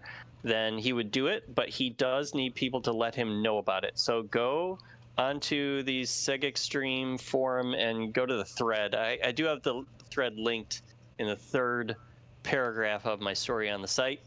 Go to that thread and let him know if you do want to buy a hard copy of this 52-page magazine, so that he knows about your interest, and maybe we can get that printed. Yeah, maybe we could look into that, and maybe just do what we did last time. Get 100 of them and just have them and give them out and bring it, or like sell them and bring them to cons and stuff like that. That might be cool to get a few for SHIRO. That way we can have something and be like, hey, here's all the homebrew, and give them a magazine. So it's something we should discuss. I know we talked about doing another SHIRO issue. I can definitely handle the shipping on this one. Give Dave a break in his garage. So if he wants to, I can handle that out. It's not a problem as long as I get the notifications. Yeah. And I think we're good now, because now I'm getting the notifications again. Oh, that's good. I pride myself before in next day turnaround on those things, but yeah, for a while I was not getting notifications. Also, I'm very happy. I'm very happy we're getting 53 consecutive viewers. I was kind of worried that last week I was on the podcast, we had it was really down, but it looks like everyone's showing up today. No, I wasn't. No, it was before. Oh. Wait, last week you were... The week before. You're saying the week before last week. Oh, okay. Yeah, our viewer like tanked, yeah. That was because I was there. Pat They're like, sucks. hell no. Yeah, hashtag Pat sucks. But yeah, no, I'm really excited. It's that honestly, cheat code. Yeah, after the whole debacle of Blue Sky, I was worried that we got too many haters and they're leaving. But now that I see that just was a fluke. So thank you very much, guys, for making me feel better. I was getting worried there for a second that we fucked up, but thank you for all our fans coming out in droves, and people was getting worried there. My self-esteem was feeling really bad. So thank you, shout out, chat. I'm feeling a lot better now. I wanted to shout out Wiener Bob and Shadow Mask, who were two of the guest reviewers to help out. And Gregor, one of Gregor Rasputin's stories was used as a review too for this digital magazine.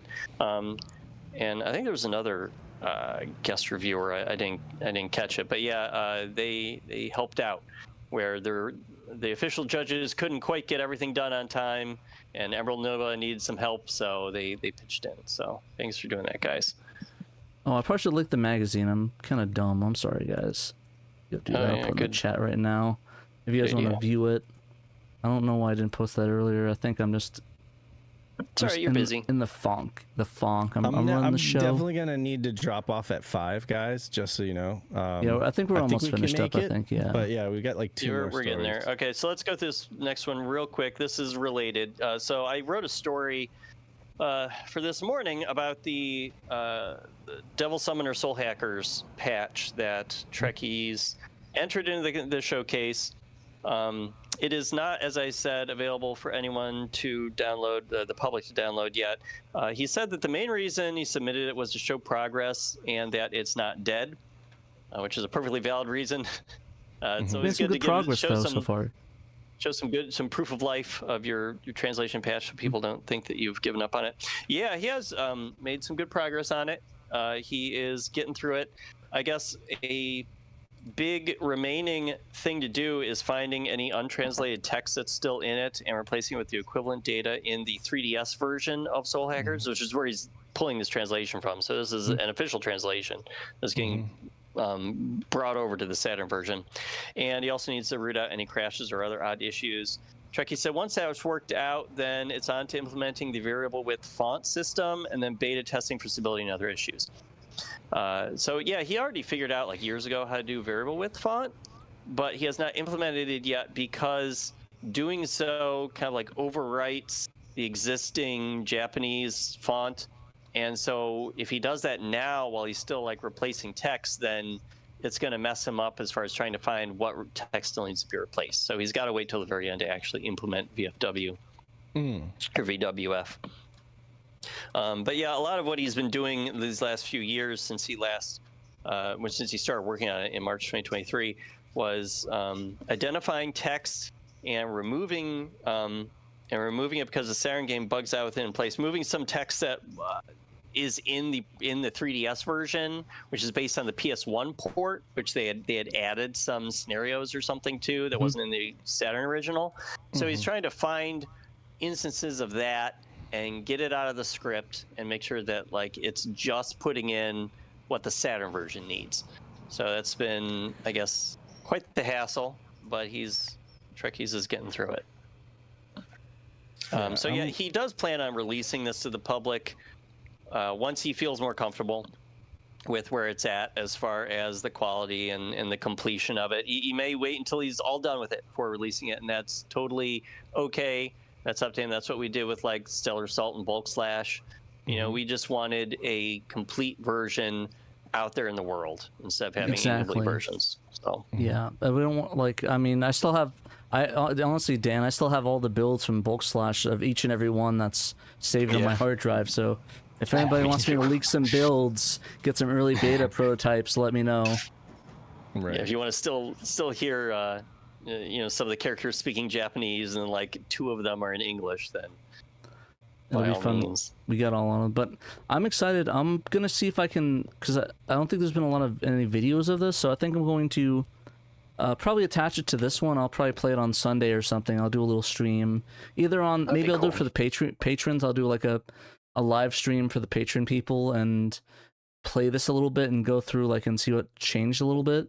And just add it to that end of this, so this will be like a live thing. We'll see. I'll see how busy I am on Sunday. I keep my schedule busy, but I'm gonna try to make some time and do a video of this and sort of. Because I think it's important to talk about. Yeah. Yeah, and people are really excited about getting Soul Hackers translated on the Saturn. Everywhere it's I one of the post this, people are like must plays. Yeah, people are like, oh hell yeah, I'm ready for this. Before we move on, I wanted to go back to the Best of Saturn for Lunar real quick because we did have a comment from Adam Gallagher posted to the website, and we like to try to read those. Adam said, "This is a favorite of mine. I imported the title back some 25 years ago and bumbled through in Japanese. Same with the sequel. I loved every second of it, despite not understanding 100% of what was being said half the time. I prefer Eternal Blue by a bit, but this first game is still spectacular." Thanks for the comment, Adam. Nice. Thank you. Yeah, no, it's a great one, and I'm glad we can actually play it in English now on the Saturn. I know. I think that might be my go-to. There seems to be several ways to play it though, with that one and the other, the VCE card. But I think with that, with the what was it called? The MPEG card. MPEG card stuff. I think with the Trekkie's amazing implementation of the video, I think it's not as needed anymore. Yeah, I mean, he did put out a patch for the MPEG version too. If you can play it with like a Fenrir or something, or an emulator, so it's out there. Yeah, and it's incredible. Like you almost don't really need the MPEG version because it's that good. The Trekkie's custom Cinepack.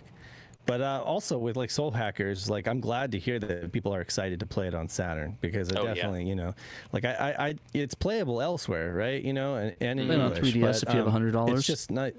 Yeah, it's just nice to be able to play it on the Saturn. There are a few other games like that. Like I know, wink, wink, Pat, not Police Knots, but Snatcher. I would love to see Snatcher translated on Saturn. I know it's not high priority. You can play it elsewhere in English, but it'd be fun. It sure would be fun. For Saturn nuts, I'm sure there's a lot of us that would. I'm sure someone will throw it through Claude and get it translated eventually. Throw it through, please don't do that, please. Please, I would slap it out. Just if you're thinking about that, then just don't. Just don't. Please. Don't mess up Police Knots, Snatcher, please. Choose a Mahjong game. That's fine. I won't fault you. No one's gonna complain. Do the strip Mahjong games. I don't think anybody will be upset about that. Yeah. Do Haunted Casino. That's fine. You want to clod it up with Haunted Casino? That's fine. Or pick them on. Pick a strip. Pick like a strip poker game. That's fine. Translate some bad ones. Snatcher. Maybe that might be a good use for it. Maybe I don't know, if you want assistance or something like that, that's fine. But just don't do the whole don't do the lazy, just don't thing with AI. I'm gonna be real. Just don't. Dave, you've been quiet for the show because you didn't write some of these stories, but do you want to read Double Dime's story, which is our last one of the day? Okay, yeah. And Double Dime wrote this. Awesome. Okay. Yeah, Joe actually messaged me about this a couple days ago, and I thought it was amazing, but at the same time I was like, I'll need to wait until the show to be able to talk about it more, because I just haven't been able to really look at it. But online ghost car portal in development for Sega Touring Car Championship, one of my personal favorite Black Sheep games. That's why he messaged me, because he knows.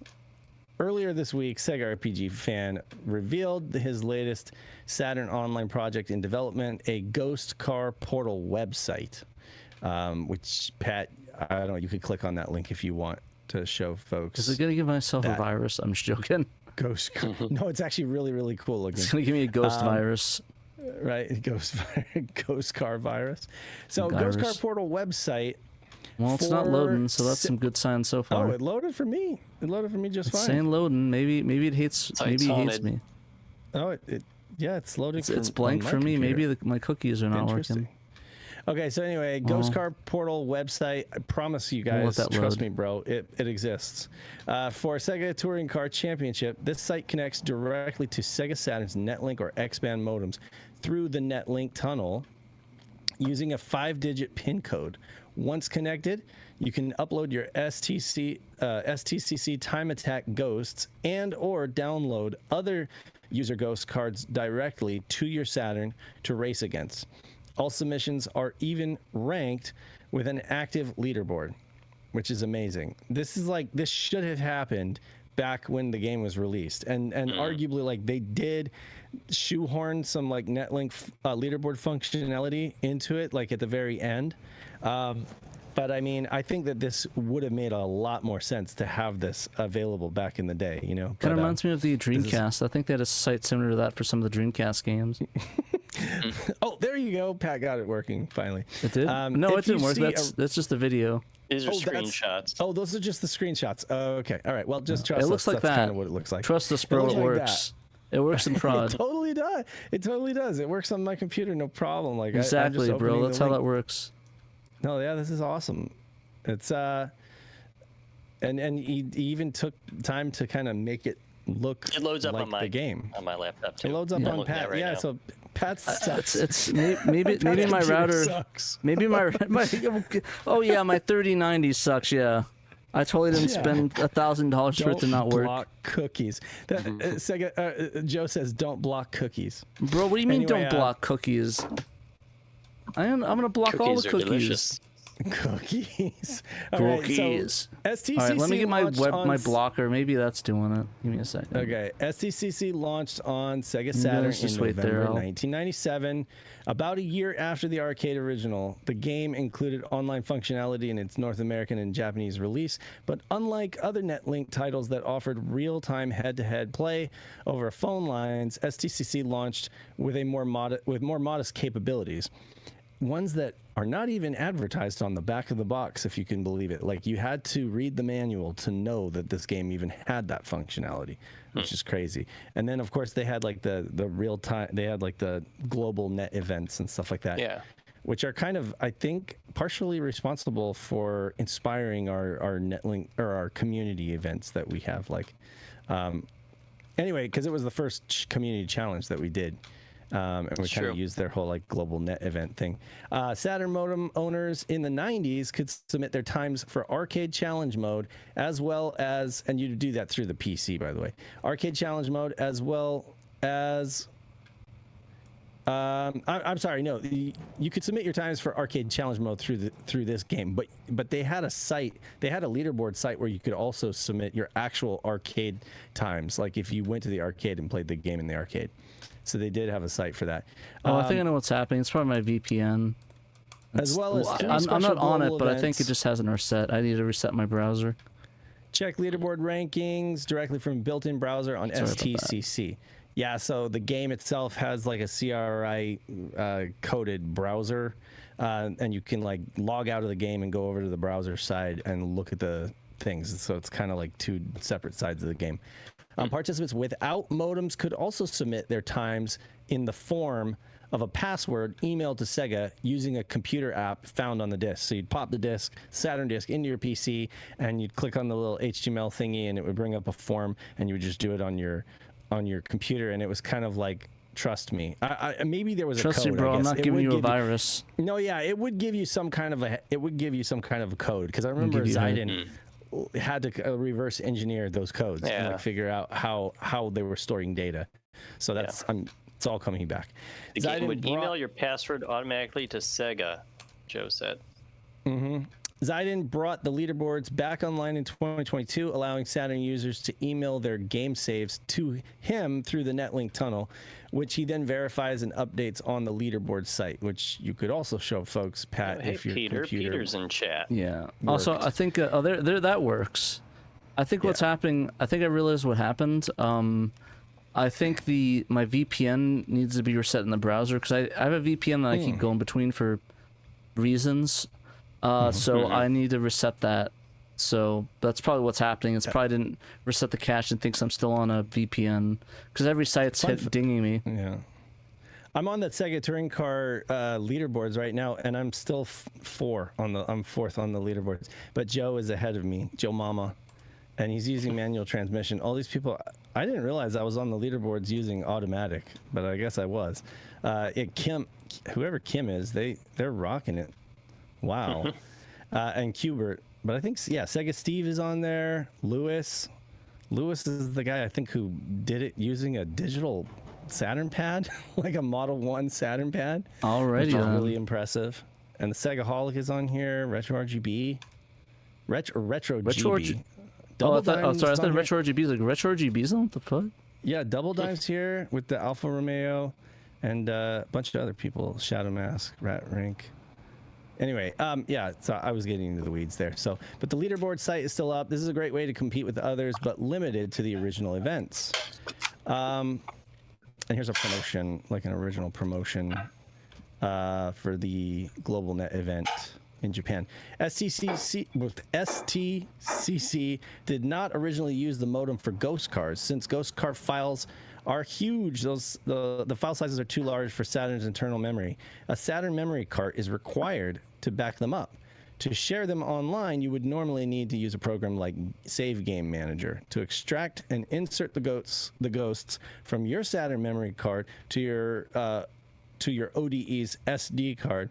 This process is a bit tedious, not to mention finding others to swap ghost cars with, which is why Sega RPG Fan felt called upon to whip up this new online ghost car portal.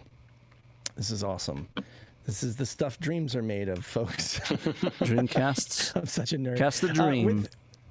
With this modified version of, and this is a quote, with this modified version of Sega Touring Car, you can download another user's ghost and race against it in time attack mode, or upload your ghost to the leaderboard for others to race against. Because ghost files are normally saved to the RAM cartridge, and you can't have that plugged in with the modem, this does direct read and write from the live Saturn RAM. This is not uploading any previously saved ghosts. If you want to upload a ghost, you must generate one in the current play session. The existing browser was the obvious entry point to inject custom code, and that's exactly what this does. So, and I think Joe is in chat because he was giving Pat a hard time about his VPN or whatever. So I want to ask. So this is obviously this is another one of those, like, people need to download this modified disk image, right? So does this disk image? Dick image. Dick image. Does this? I don't want to get sent that by Sega. Does this disk image allow all of the other functionality, or is this just kind of like you'd have to use the original, like, virgin disk for that stuff, and you'd have to use this just for the ghost? Or does this kind of like supersede that? Could you use this for like everything? That's kind of what I'm wondering. I don't know if he'll be able to answer that. To connect your Saturn, go to record screen and press Y to enter the upload screen. Choose checking the ranking to connect. This will generate a PIN code to use on the portal site. It says everything's normal except this replaces the original browser. Okay. Everything normal? I got you. Okay. Watch the status message on the top right until connected and the PIN is displayed. Navigate to the portal after registering your driver name and select Pair Saturn and enter the PIN. Waiting for portal pairing. Once you've paired, you can select Upload Ghost. If you have a ghost generated, or navigate to an entry in the leaderboards and choose Race Ghost to download one. Nice. This is so well done. Mm-hmm. Yeah, like this is really well done. I love it. So let him know how he did it. Let him know how he did it. I'm getting there. I'm getting there. Okay. When you're done, sorry, I'm not reading fast enough for you. You can do it, Dan. Let's see. No, we're just making sure because you have 4 minutes until you have to go. Yeah. Well, okay. It's not a hard stop, but I do need to. Okay. Yeah. Okay. When you're done, press the disconnect button, and the Saturn will hang up, and the game will soft reset. If you download the Ghost, it's a bunch of other notes here. Ghosts will not survive a power cycle because they're being loaded off of the live RAM. So the challenge lobby is also up for testing. There are 2 challenge game modes, Battle Royale and Duel 1v1. In the Battle Royale, everyone submits ghosts, and you get to a race animation, and the winner is declared. In Duel, yeah, that is really cool. You race once and submit your qualifying ghost. Then it automatically downloads your opponent's ghost, which you race against and re-upload. If one player bests the ghost, they win. If both best it, better margin determines the winner. This is probably the next best thing to live racing. So it's like asynchronous live racing, kind of. Challenge lobby ghost, race animation idea for future update. Okay, so that's kind of like just an idea. For full disclosure, this project is nearly all AI implemented using ChatGPT. Interesting. You chose ChatGPT. A lot of folks are doing Claude, so that's interesting. But maybe I'm just wondering like what model he used. Maybe like the new 5.5 or something. Whatever the latest Claude. He might have used the Claude implementation of it. I know.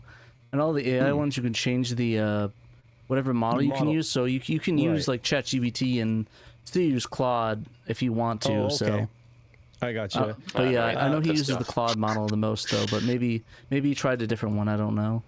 I know the use of AI comes with reactions, running the gamut of, wow, that's cool, to pitchforks and torches.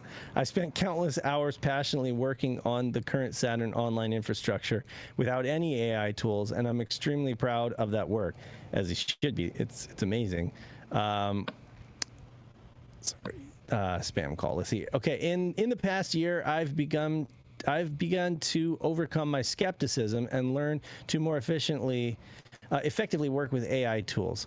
AI has allowed me to see some of my more creative ideas come to light. Working with AI can be exhausting in its own way, but it still amazes me when something does work out. I'm not in the habit of putting something out that I think is subpar or buggy. I've done my best to be targeted and intentional throughout this project and avoid anything that could be called AI slop. With all that being said, I think this ghost portal is already slick AF, and if you choose to use it, I hope you enjoy it. I'm at the point where I've done what I can testing solo, but multi-user testing is sure to surface bugs that I've overlooked. So that's why I've shared it as a public test. What does work reliably is upload-download of ghosts and leaderboard population. The challenge lobby is a work in progress and a bit of a big conceptual challenge for me that I want to get right. I haven't created anything like that before, and I can't trust that AI will just figure it out and architect it correctly. Although I still plan to use AI to code it, I want to have a solid grasp on the lobby model and what I'm asking it to do. The first STCC NetLink night will be tonight at 9 p.m. So our NetLink nights that we have an hour from now, 9 p.m. Eastern time, to test out the challenge lobby. So if you have a NetLink or X-band Saturn modem, come touring with us on the SHIRO Discord. Check it out. It's kind of like I said, it's kind of cool. Again, I finished right at 5 p.m. No, but nice. That's awesome. We all, seriously, I tip my hat to Joe constantly. I mean, the online thing is probably one of the coolest things that's happened to the Saturn community over the last decade, in my opinion. And I mean, yes, if folks have listened to the story, the podcast, the interview, that it's like Joe's not like a hardcore programmer or anything.